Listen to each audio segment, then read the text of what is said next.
Money Sense is brought to you with the support of OneTradeX. OneTradeX, the Cayman Islands' #1 choice for online brokerage.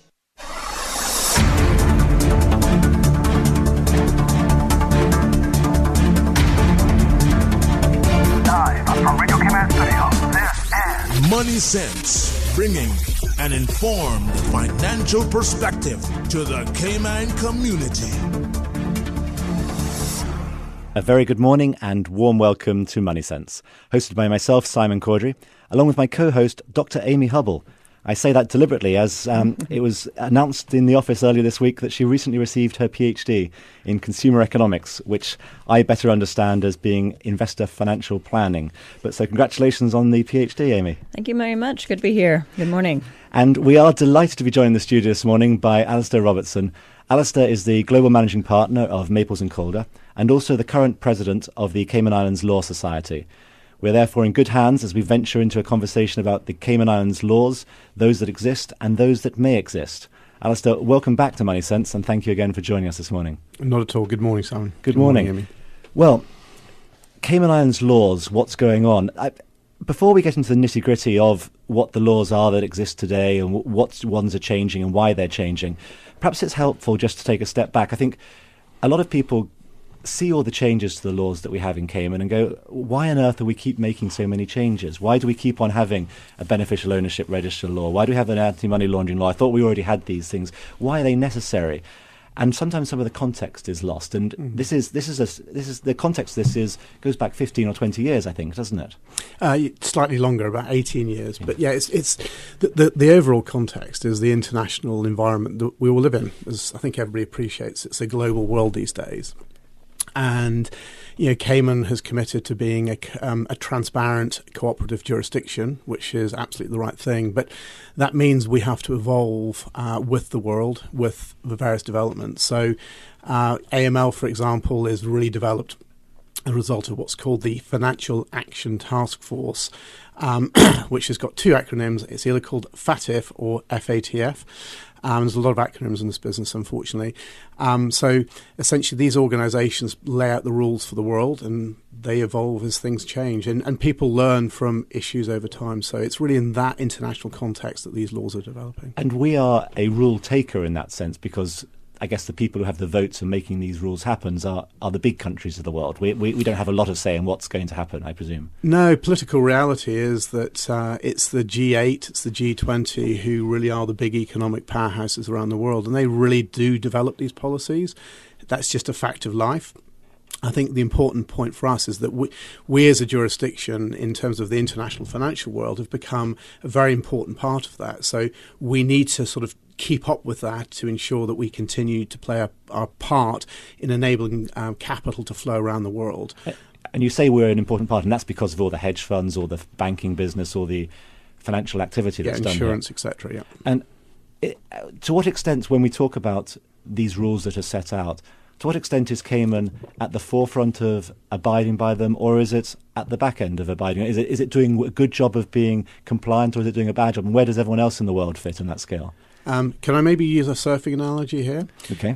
With all of this, what you want to be doing is you want to be riding on top of the wave. You don't want to be in front of the wave, and you don't want to be behind the wave.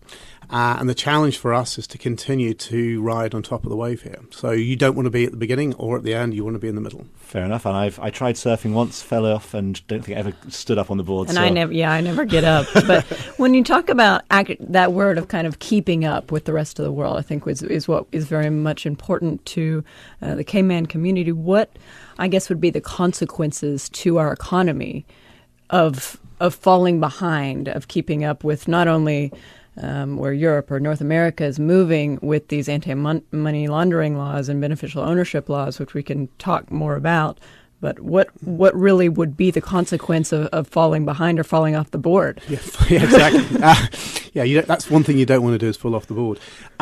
Essentially, it really comes down to the fact that it's a global marketplace, like airlines. You've got many airlines to choose from. Well, in the international world, you've got many jurisdictions to choose from. Investors want to choose jurisdictions that are suitably regulated, so are good places for business. They don't want to go to places that effectively are bad, that don't have these laws. So having a good reputation and an ability to do things quickly is really important. So we've got to stay on top of that. They will choose by moving, with their feet effectively. People choose the Cayman Islands because it has certain positives. If those positives evaporate, they will go. It's as simple as that. And the institutional market. So again, Cayman's position in the world is not really looking at your average retail people. It's really the institutional world, and people are very concerned about reputations in the institutional world. So they want all of their customers and counterparties to be compliant with anti-money laundering laws. I mean, whatever your political views are, I don't think there's that many people who agree that putting in place things to stop criminals is a bad thing. It is in many respects an existential matter for Cayman. Non-compliance with what is asked of would be is a question of the very existence of the financial services industry and all the employment that happens here. Yes, but the key to that is being compliant with international global standards. There's a very good phrase which is used quite often, which is the level playing field. All we ask is that we're on a level playing field. If everybody else is playing the same laws, we can compete fairly. So it's ensuring that we're complying with that level playing field is the important thing for us. Well, a perfect segue to perhaps the first topic of conversation, which is a fairly recently introduced law, the beneficial ownership law, which requires, if I'm not mistaken, companies to maintain private registers of who owns what. So what's the background to this and why did it come about? And are we on a level playing field with respect to this law? That's an extremely good question. So just in terms of context and background, I think one of the first things a lot of people may not realise is that the collection of beneficial ownership information is not something new. This is something we and everybody else has been doing for an extremely large amount of time. It's effectively part of our anti-money laundering scheme. The difference is that up to this point in time, the information was collected by the corporate service providers on the island, whereas now we're being asked to submit that information to government. So again, this is probably a good example of an evolution in how life has evolved. The latest impetus here has really come from, unfortunately, politics, which is a lot of what this is about. But the real start of the question of having registers came from David Cameron, who at a G8 meeting, so again, you'll see a theme here, came up with this idea that if we had public registers, which is what the UK is doing, we could stop corruption. So effectively, at the most basic level, stop your African dictator hiding the money in the Cayman Islands. So there came this pressure from the G8 that actually public registers or having registers was a good thing. Now, we immediately said, well, hang on a second, there's two important points here, guys. One is we've got that information already. There are ways of accessing that information, but the critical point from our perspective is the only people you get access to that are effectively the police. What is behind the Cameron statement is actually a lot of the NGOs really want this information to shame people into not using the offshore world, which, personally I think is not a real reason for doing this. So essentially what we agreed to do, and it's in some ways it's simplistic, is we collect this information, fine, we'll stick it on a place.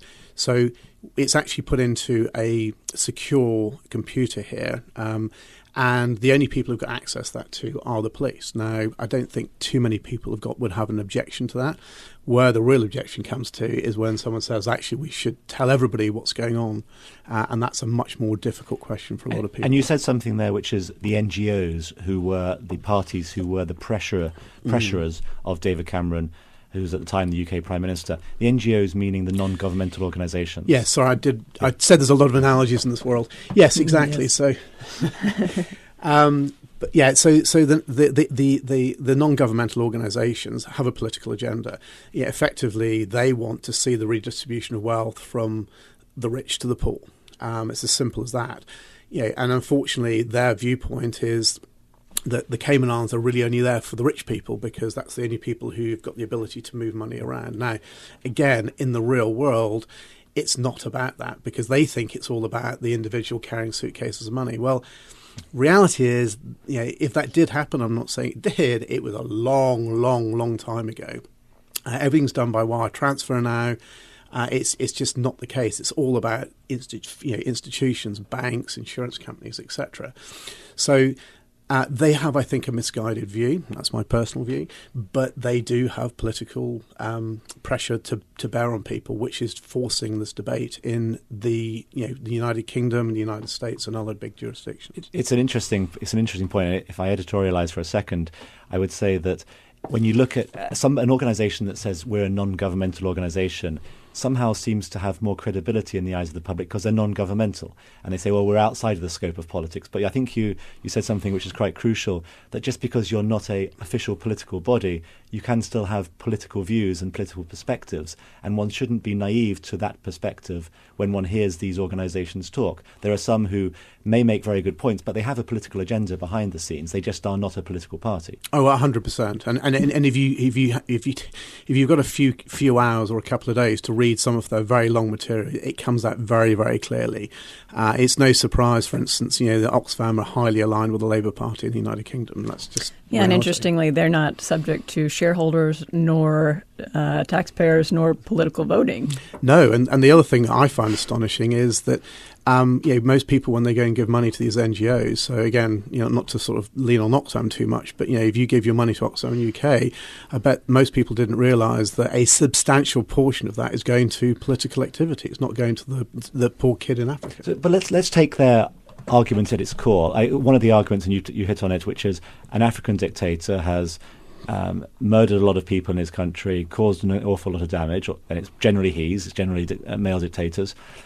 And has siphoned off billions of dollars into an offshore jurisdiction. And the police or whoever have no way of tracking that down, have no access to that. How do these registers help that? Does it solve that problem then? In of itself, no. It could be viewed as a potential tool, but the brute reality is this. Although we are an international financial centre, we're a relatively small place.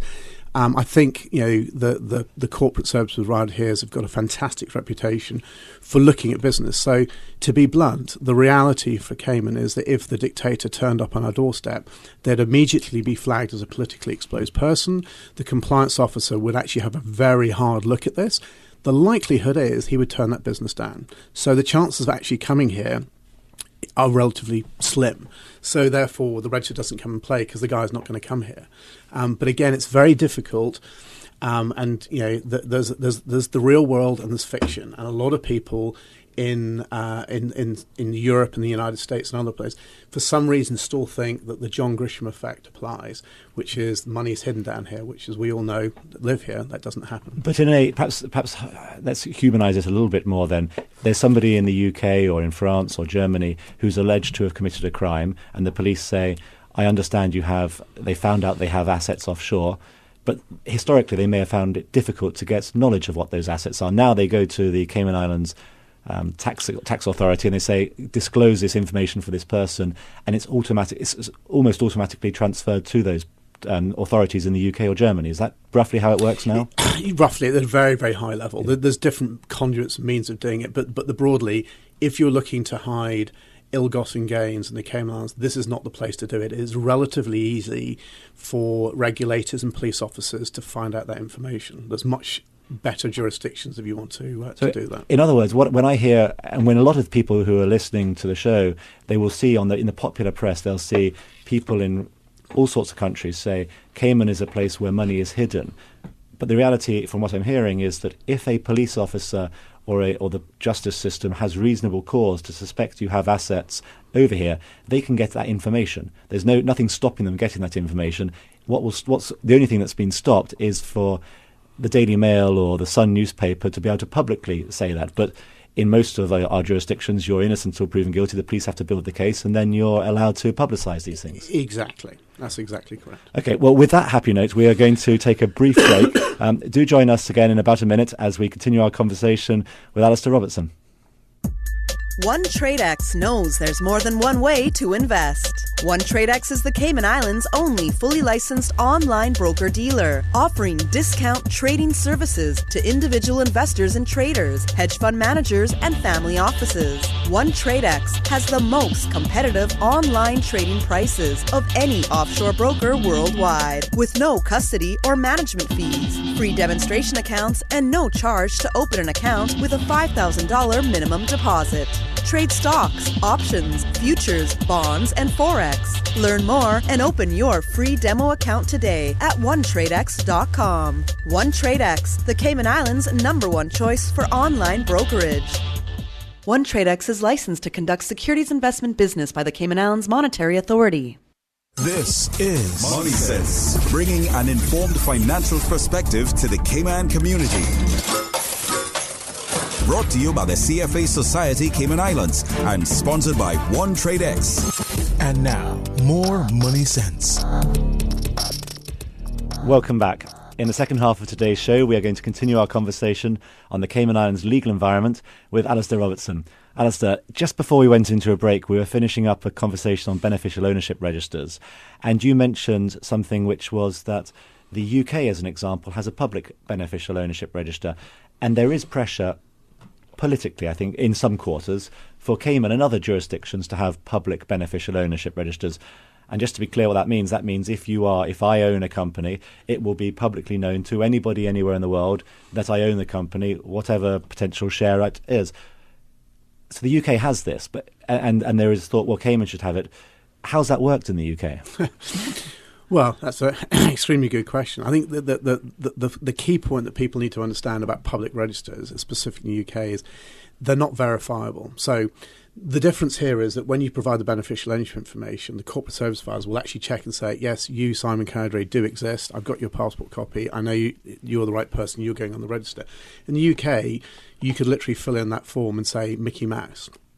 And there's no ability to double check things.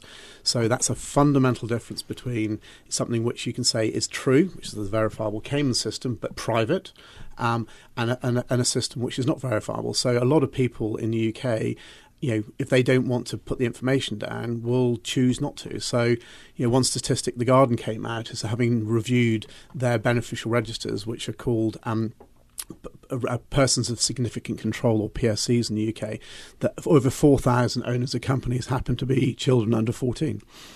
Proving the point. The point, therefore, being that public information is no better than private information if it is inaccurate, I guess. And so in many respects, yes, it's nice to be able to shame somebody to say, oh, you're doing something I don't agree with, and that's the only way that's the only thing you can do to someone you don't agree with. If you're doing something wrong, the police will be able to access it. So there's a different context. It's right and wrong versus shaming somebody. Exactly, and it's a shaming thing that's the real problem here. The NGOs will say this is all about secrecy. The brute reality is we would say this is about privacy. Everybody has a right to privacy. Even under the European Convention on Human Rights, there is a right to privacy. So people, providing they're law-abiding, should be able to live their lives without that information going out there. And there's wider issues. For instance, in certain jurisdictions around this world, if that information was made public, including where people live, there's kidnapping risk. So there's a real balancing act between privacy and secrecy. And it's interesting, in Europe at the moment, there's a challenge going on in France where someone's suing the French government on the basis of having public registers there because that person said, listen, you're infringing my right to privacy here.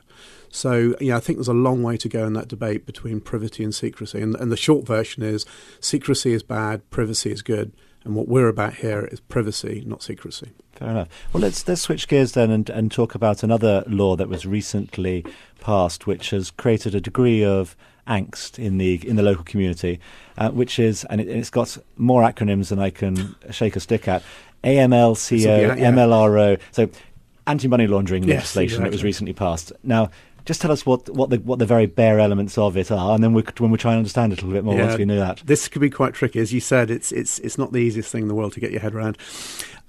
Again, this is another evolution. So we've had AML, anti-money laundering, for a number of times. We've actually just gone through our fourth evaluation.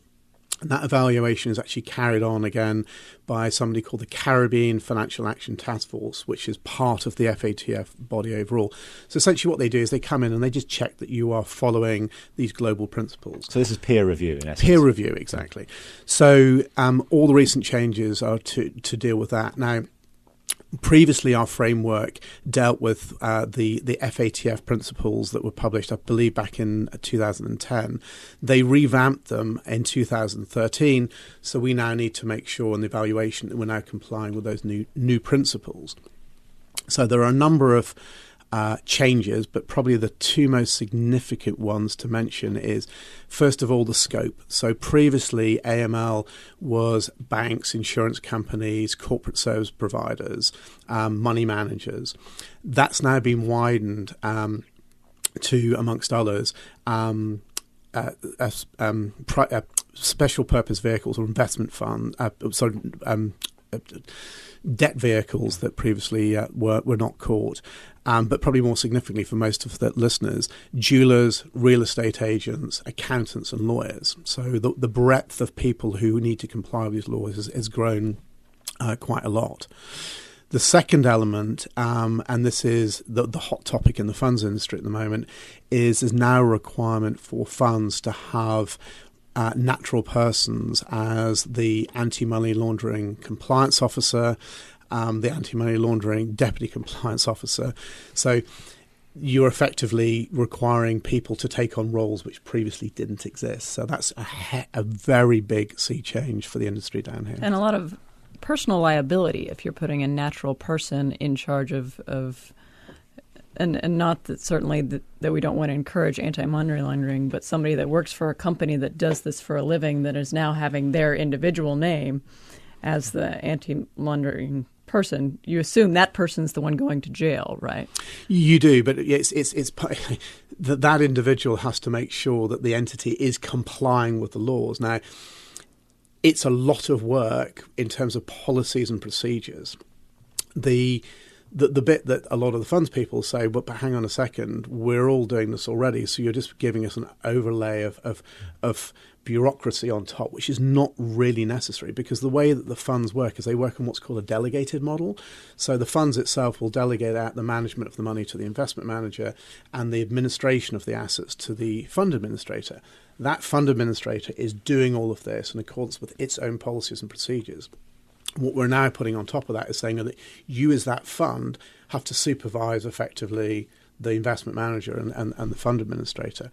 So it's a lot of work for, in some people's views, not a lot of gain. But cost benefit. I think Amy's point, though, is a crucial one. There will be many people in Cayman who, by their employer, have been asked to perform these roles, to perform the role of anti-money laundering officer for a hedge fund, because there are thousands of hedge funds here, and many of those will hire people here. And those people, some of the more reputable firms will probably have communicated the risks to some of their staff, the others perhaps less so. Yeah. And those people are themselves personally liable under the law for failings. So they have to be able to stand in the face of the CEO of whichever organisation it is and say, your policies are insufficient. Or else, if there is an error, they themselves, as that Caymanian person, are potentially going to jail. Correct. And so you've got to take this job seriously. And that's a non-trivial risk, I presume, for anyone who's doing that role. So what does someone need to do to avoid that sort of risk? Just make sure they work for a decent firm who has decent policies and procedures. Yes, and again, we because the way we are, we have a fairly compliance-orientated business down here. So a lot of people know the stuff already. So long as you know what you're talking about, you're going to be fine. It's where you try and do something where you don't know what you're talking about. That's where it's going to get a bit complicated.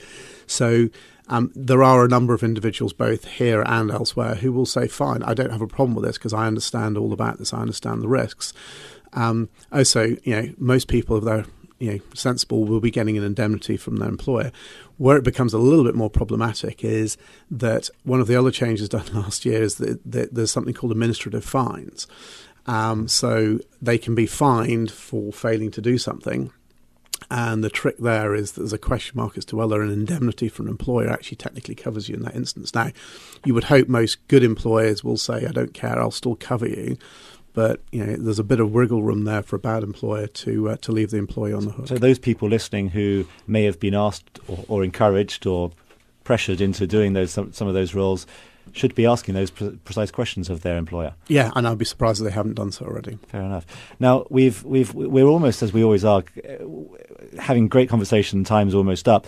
But we don't want to sort of have a show about scaring people about new laws which cost money and burdensome. So tell us some of the new laws that are in the pipelines or have occurred which you're positively disposed towards and you think are good for the economy here in the island. Yep, so there's several which are either sort of in advanced stages or are in the process of being developed. So the one new product that will be coming out hopefully very shortly is the limited liability partnership. So it's another type of entity that people can use in the Cayman Islands. So again, hopefully the number of people who register as an LLP will increase. So adding revenue to the Cayman Islands government.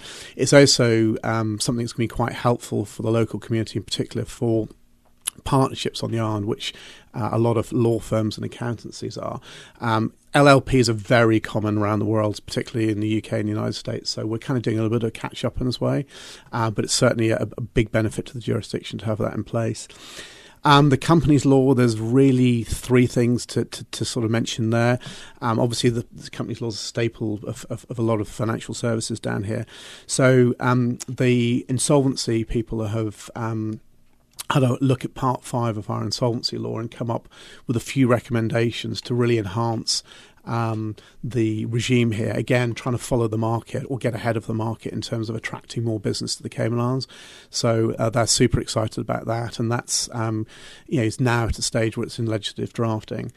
There's another element which actually is the and unfortunately, this goes back to compliance with international regulations. But some people will be familiar with what's called the Section 80 company here. A lot of churches, sports associations, etc., are registered as Section 80 companies, which are basically a non-profit type organisations. So we're in the middle of revamping that. That paper's come out for consultation at the moment. The various professional associations are providing comments, but the basic idea is to make it a lot easier for people to register as Section 80 companies here, and not put so much bureaucracy around it. So that will hopefully help a lot of the churches. And is that distinct from the charities law that was? It is distinct, but it's part of the same theme of ensuring that it's compliant with international standards, so it's bringing that up to. There are a lot of people, a lot of organisations who looked at that new charities law and thought this seems quite complicated to be a part of. And they would be absolutely correct. So this may help those people. This may help those people who have looked at that and go, "Great, there's a new rule which means I'm guaranteed to be this not-for-profit. I'm proving it." But goodness me, how do I comply with it? There were complicated procedures. This will help those absolutely. It should do. I mean, it's a real difficulty because if you look at the way that the charities law, which is called the not-for-profit law, it's difficult to understand and it's quite difficult to comply with. So what I think we as a jurisdiction need to do is make things simple, because we're as a place to live in, we rely on those organisations to do a lot of good here, so we need to make sure that we don't get too much in their way. And then I'll give you 60 seconds just before we come to the end of the show. Everyone's favourite topic, fintech and digital stuff. Is anything being done in Cayman to facilitate that? Yes. The key here is at the moment there's a lot of thinking. The real trick this, and some people are going, "Wow, Bermuda's ahead of the curve because they put stuff out." But from speaking to people who really know the stuff, and again, I've got to make this clear, fintech is a brand new area. You really need to understand what's going on here. I think what we're in the midst of doing is understanding where that ship is going. And it's a very fast evolving way. And I think once we've done that in collaboration with people in the major markets, then I'm sure there will be developments coming pretty soon. Yeah, I think listeners who have followed this show know I'm somewhat sceptical on digital investment opportunities and suggest that a lot of those are nothing better than a lot of frauds and frauds in the making, or Ponzi schemes in the making. That's not to say that the industry is not something that could be successful and probably will be, but you need to be very careful about being an investor in what seems like the next greatest fad. The biggest challenge from here, if you speak to anybody in this industry, is how you deal with cryptocurrency and anti-money laundering. Yeah. And our view is you need to be compliant with anti-money laundering, else you can't touch this. Yeah, it's an easy way. The only I've said once before, the only people who need to use Bitcoin are terrorists and such other people, because it's the easiest way to hide things. No one else needs to, because dollars work absolutely fine. Now, we are, as always, very close to the end of our show. Amy, I think you wanted to say something about the upcoming Cayman Investment Forum. There is our sixth annual, if I'm not mistaken. Sixth annual Cayman Investment Forum, put on by CFA Society Cayman Islands, who also sponsors this show. It will be on October 11th at the Ritz-Carlton. You can go register and learn more at www.caymaninvestmentforum.com. And there is actually a 10% discount on registration for Money Sense listeners. The discount code is Money Sense. I believe it's all caps, one word, 10. Money Sense 10. So, and we'll tweet it. There you go. I'm sure he will. Simon himself will tweet yes, it. I will tweet it. Yes, the producer's looking sceptical, as he rightly should. As a final note then, before we leave, I just want to thank all of our listeners and remind you that today's show will be available as a podcast on the CFA Society Cayman Islands webpage. And I encourage you, if you have a question or topic, please email us at moneysense@candw.ky, or, as Amy alluded to, we are all Twitter fanatics, so do, if you wish, engage us in a conversation there at Money Sense Radio. With that, thank you again, goodbye, and please do tune into Money Sense in 2 weeks' time. Money Sense is brought to you with the support of OneTradeX. OneTradeX, the Cayman Islands' #1 choice for online brokerage.